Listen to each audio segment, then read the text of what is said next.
कहते हैं, नाम है आत्मदेव। ये मैं आप वाले उत्तम नगर की बात नहीं कर रहा हूं, यहां भी एक उत्तम नगर है ना, दो है। देखिए एक तुंगभद्रा नदी के किनारे है, उस उत्तम नगर में पंडित जी हैं, नाम है आत्मदेव। उनकी एक पत्नी है जिनका नाम है धुंधली। आत्मदेव जी का काम क्या था मैया जी? सुबह से निकल जाते यजमानों के यहाँ, कभी किसी के यहाँ गृह प्रवेश है, किसी के यहाँ प्राण प्रतिष्ठा है, किसी के शादी ब्याह में लगे रहते हैं। और दिन भर तो श्रीमती जी घर में रहती, उन्हीं का ठाठ बाट रहता। तो उनका काम क्या होता?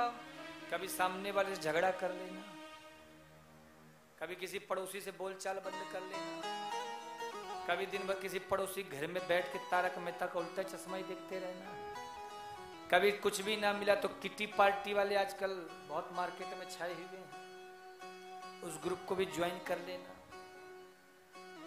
तो यही उनका काम था। अच्छा ये सब ठीक था, चलो कोई बात नहीं, लेकिन एक बड़ी अच्छी विशेषता थी। शाम को जब पतिदेव जी आते ना घर में, तो दरवाजे पे खड़ी हो जाती आरती लेकर के, पुष्पों की वर्षा करती और बड़े प्रेम से स्वागत करती। पति परमेश्वर। अब आत्मदेव जी को लगता भाई चाहे कुछ भी हो, लेकिन है तो हमारी धर्म पत्नी बड़ी जोरदार, बड़ी सेवा करती हमारी, बड़ा स्वागत करती है। भागवत जी कहती हैं, निर्मल मन जन सो मोहि पावा, निर्मल मन जन सो मोहि पावा, निर्मल मन जन सो मोहि पावा, निर्मल मन जन सो मोहि पावा। मोहि कपट छल छिद्र न भावा, मोहे कपट छल छिद्र न भावा, निर्मल मन जन निर्मल मन जन सो मोहि पावा। भगवान को कौन सा मन पसंद है? दिल्ली वाला मन पसंद है, बंबई वाला मन पसंद है कि कलकत्ता वाला मन पसंद है? कौन सा? निर्मल मन। निर्मल का अर्थ क्या हुआ? जिस मन की मलिनता समाप्त हो गई हो, उसे कहते निर्मल। भगवान को पसंद क्या नहीं है? पसंद है ये तो बता दिए निर्मल मन, पर पसंद क्या नहीं है? मोहि कपट छल। कपट और छल ये किसको कहा गया पता है? एक मिट्टी का कलश हो, उसमें सोने का रंग चढ़ा दो और सोने चांदी का जो दुकान रखा उसके दरवाजे के सामने खड़ा वो टांग दो। बोलो क्या समझोगे?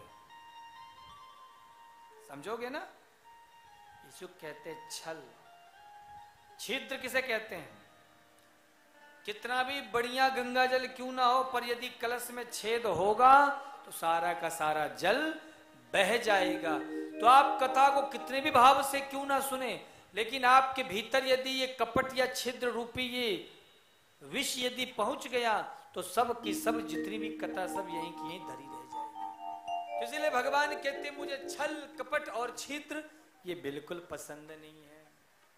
और धुंधली तो इसी में मास्टर है। हम जाते हैं ना सब लोगों के घरों में निमंत्रण में, इत्यादि तमाम भक्त लोग बुलाते हैं, जाते हैं, आएंगे ऐसा बढ़िया बंटन कर, बेटा आओ गुरुजी को प्रणाम करिए, आप भी प्रणाम करो बेटा। वो कहेगा गुरुजी प्रणाम, हमें कहेगा वाह, हमें भी लगता देखो कितना अच्छा संस्कार है, कैसा बढ़िया प्रणाम कर। बेटा आपने इन बाबा जी को जय जय नहीं किया, आओ बेटा तुम भी जय जय करो, आओ जय जय करो। ऐसा ढंग से बर्ताव करेंगे, आहा, पति पत्नी को देख लो ऐसा लगेगा मानो राम सीता की जोड़ी, कृष्ण रुक्मणी की जोड़ी हो, ऐसा सुंदर बन ठन करके आएंगे। लेकिन इनको कहीं अकेले में देख लो महाराज, ऐसा झगड़ा करेंगे, ऐसा झगड़ा करेंगे कि राक्षस भी फेल हो जाए। आपको लगेगा क्या ये वही है जब 15 मिनट पहले आके कह रहे थे महाराज जी प्रणाम, महाराज जी प्रणाम। भागवत जी कहती हैं कि सबके सामने तुम कैसे हो ये महत्वपूर्ण है ही नहीं, सबके सामने अच्छा होने का ढोंग, अच्छा होने का दिखावा तो कोई भी कर सकता है, बोलो कोई कठिन चीज है? सबके सामने अच्छा होने का दिखावा बर्ताव हर कोई कर सकता है, और सबके सामने अच्छा होना या अच्छा होने का दिखावा करना कोई कठिन काम नहीं है। कठिन क्या है? बोले सबके सामने तो हर कोई अच्छा बन सकता है, पर अच्छा तो वो होता है जो अकेले में भी अच्छा हो। जिसने एकांत सुधार लिया साहब, उसका जीवन सुधर जाता है। आज हमारे भारत देश में 90% लोगों का बिगड़ा हुआ है, तो क्या बिगड़ा है? एकांत। क्या बिगड़ा है? एकांत। आज हमारा एकांत सही नहीं है, तो यदि सुधारना चाहते हो, बनाना चाहते हो, तो क्या बनाओ?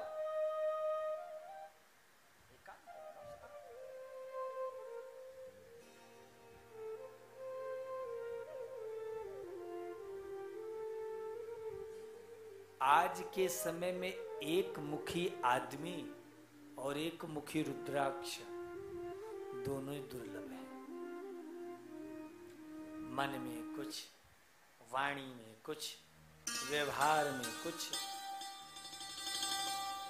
बर्ताव कुछ।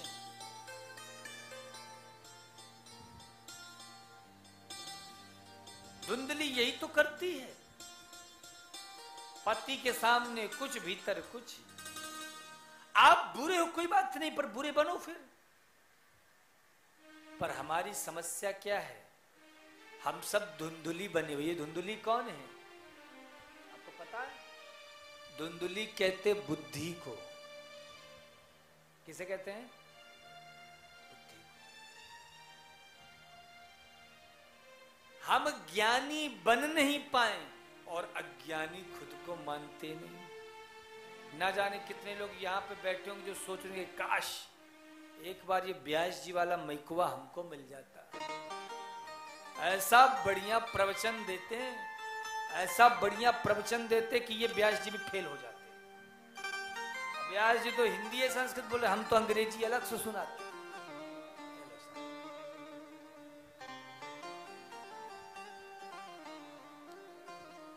यमराज की जब अदालत चलोगे, पूछेगा हकीम तो तुम तब क्या कहोगे?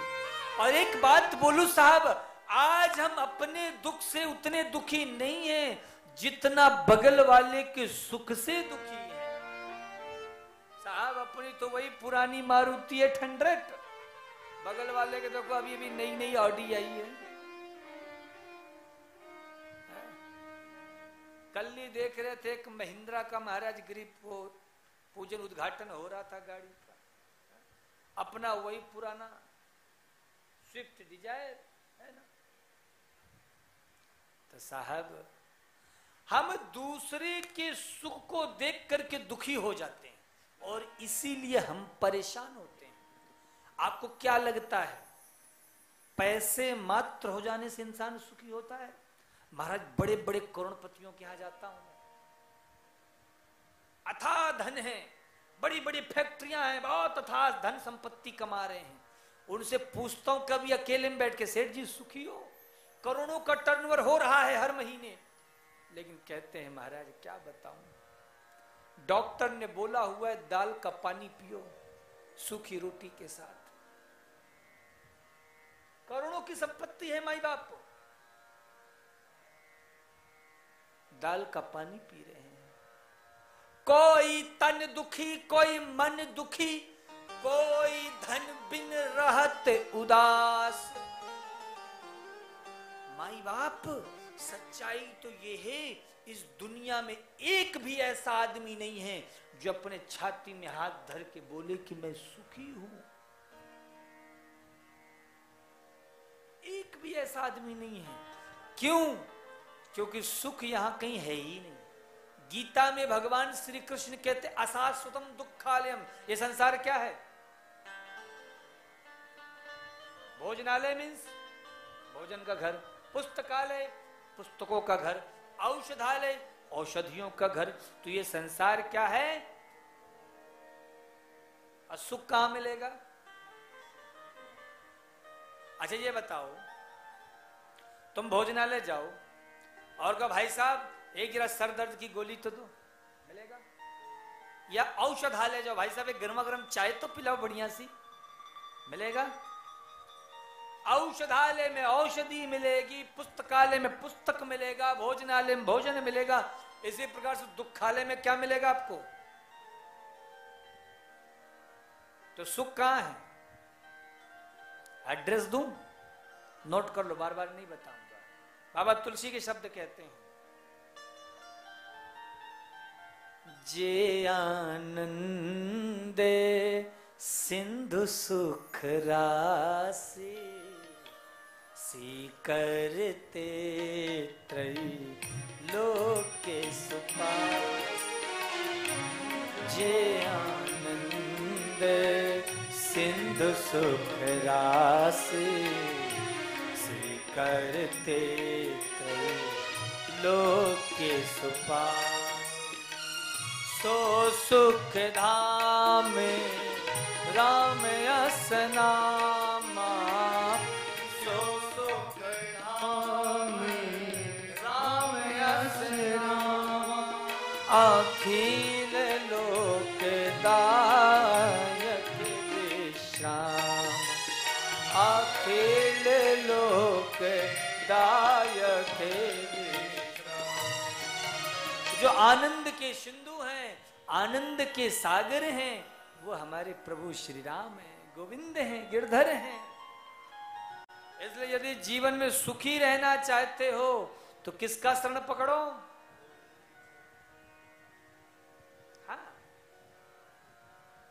डर रहे हो क्या बोलने में? घर वालों ने घर से मना करके भेजा है क्या? तो फिर सुख कहां है? हाँ, यही है। क्योंकि साहब हम जब तक युवा होते हैं तब तक हमें धन की बड़ी चिंता सताती, इतना कमा लूं, इतना कमा लूं, इतना कमा लूं। लेकिन जैसे जैसे आयु बढ़ती जाती है ना, उसके बाद धीरे धीरे धन से भी मोह खत्म होने लग जाता है।